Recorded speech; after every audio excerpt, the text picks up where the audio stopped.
Която идея беше, нали? Днес се кърчиме толкова много. Дили си! Това ли са виновни? Отдолу да пише да почерпи заради добрата идея. Мартин Гачев! Браво! Браво! Мартин Стелта направо, не? Да, Мартин Стелта. Мартин Стелта. Корихи Яков! Кайло! Браво! Държа да отбележа обрат почти всички точки с изключение на последната височина. Пръв на Белмекен, пръв на Свети Константин, много бърз. Тия точки вие ги определихте. Нямаме фанелка с точки, за до година мога да имаме. Да, ти си имаш и си облечеш къщи през огледалото. Може да стоиш с параден смех. Аз мисля, че всичките виждаме бяло на розови точки, така че не трябва фанел. Да отбележа само малката грешка на най-бързите. Слязохме почти до септември, защото ни се видя малко баира. И си го удължихме, качихме се още повече.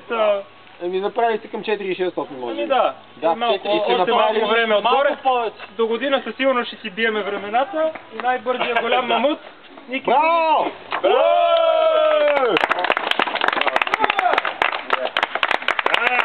Браво! Стига, айде! Стига пък сега. Що го отрязахте така? Върни се.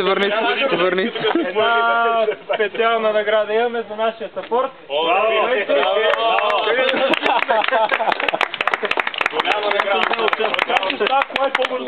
За участие мина и малък и голям маршрут.